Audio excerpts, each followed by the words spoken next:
Hi everyone, it's Lindsay here with you today. I'm super excited to share how to make this clear wedding invitation with you. To start off with, I actually started with a free printable invitation that I found online at Pinterest. You can find all kinds of different designs or make your own in Photoshop. Then I printed it off with my laser printer. This is so important. When you're printing on your laser printer to do foiling, you need to use heat-resistant acetate. You cannot use regular acetate or anything like it, no packaging. You've got to use heat-resistant. I like this one. It's nice and thick, so it's not going to kind of fall over on you. To do my foiling, I'm going to be using Deco foil. It's very important that I used a laser printer to do my printing because I want this toner to stick to where I printed. If you use an inkjet or anything like it, it's not going to work. If you don't have a laser printer, you can always go to your local copy store or Staples or anything like that, and they will do laser printing for you. I'm using the Pewter Deco foil for my project. It comes in all different colors. It comes in silver, gold, rose gold.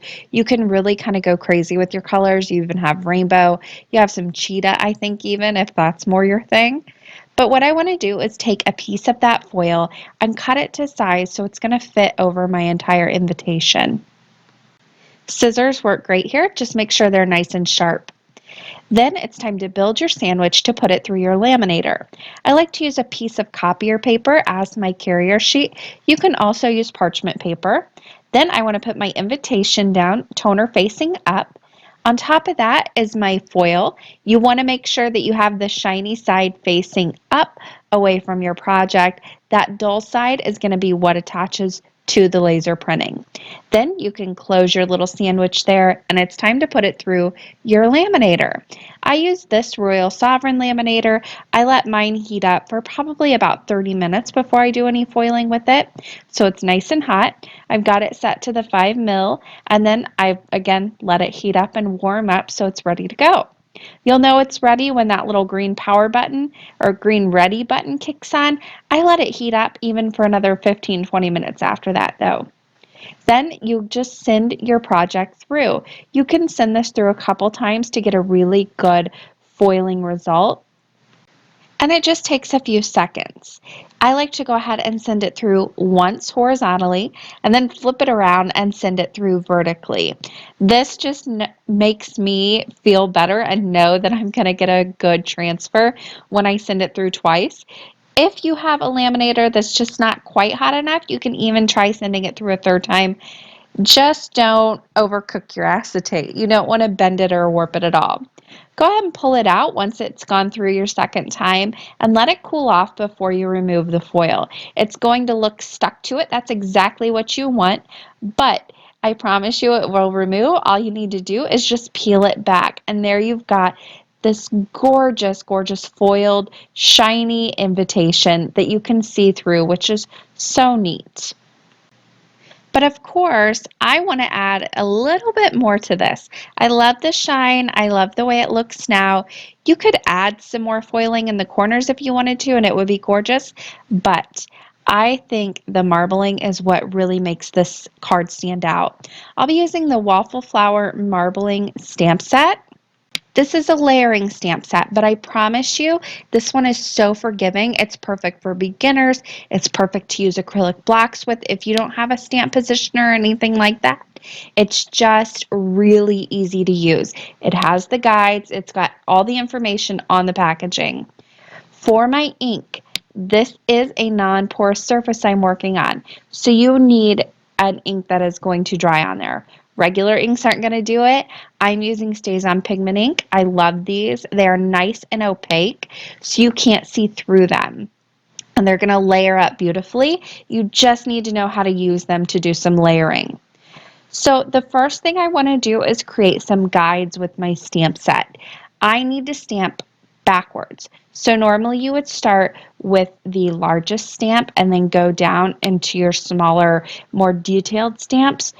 Because I'm stamping on the back of my project and because you're going to see through the front, I need to stamp in the opposite order. So I need to start with my smallest stamp. To know where that needs to go, I have to have some guides to do it.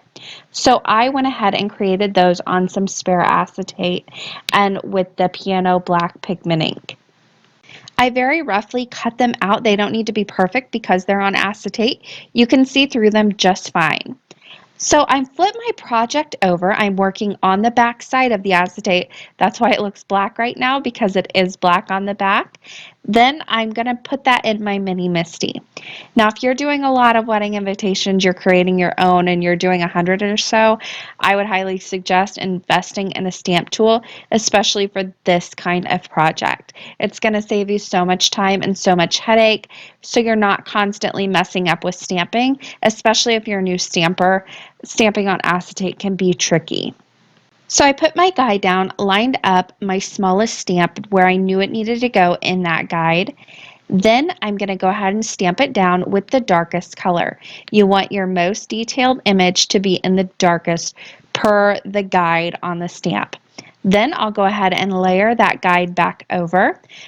Line up my middle stamp. This is going to be in the koala gray color. And I'll pick it up with the lid of my MISTI once I have it right. I can remove that guide and then ink it up with that koala gray StazOn Pigment Ink. This is going to be one of those projects where if you're making one of it, it's a lot of work just to do one of these.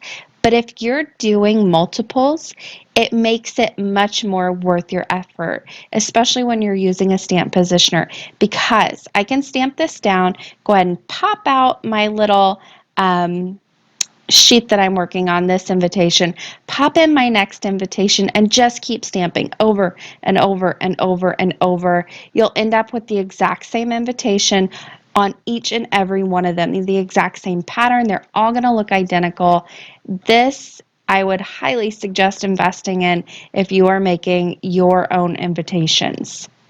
So my last stamp, of course, is going to be the largest. I just looked through the stamp. These are clear stamps, lined it up, picked it up with the lid of my MISTI, and then I'll go ahead and ink it up with this snowflake ink. This is the lightest shade.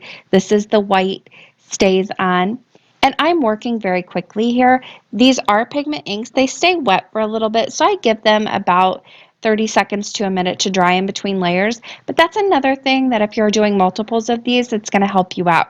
You can pop this off to the side and let it dry in between layers. And by the time you get back to it to do your next layer, it's going to be dry. Also, these are, once they're dry on your acetate, they're not going anywhere. These aren't like a regular ink where they'll smear. These are stuck to the acetate. And look at that. You've got that gorgeous marble pattern. I kept doing this. I just kept doing the different stamps, adding more pattern here and there. Here's about halfway through. You can do as little or as much of this as you want. I went full on marble here. I did quite a bit of this because I was having so much fun. But look at that. That is so important, this picture, to see why you need to start off the way you do with the black, then move to the gray, then move to the white. Because if you started with the white and ended with the black, you wouldn't see any of the black.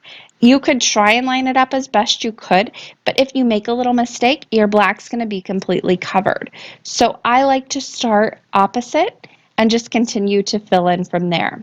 Now this also has a standalone stamp, which is great for filling in all those little extra areas that maybe didn't have enough room to add some marbling to it. This I just stamped in the snowflake, and look at that. Once it's all finished, you've got this gorgeous marbled background. It's on the back, so it's not going to get a lot of fingerprints or anything on it, and it just looks so cool. But that is it. Now, if you are going to mail this, which I'm sure you would if you were making your own wedding invitations, be sure to sandwich this in some tissue paper before you put it in your envelope so you don't get any scratches on it. But that is going to do it for me today. I hope you guys enjoyed this video. Happy crafting!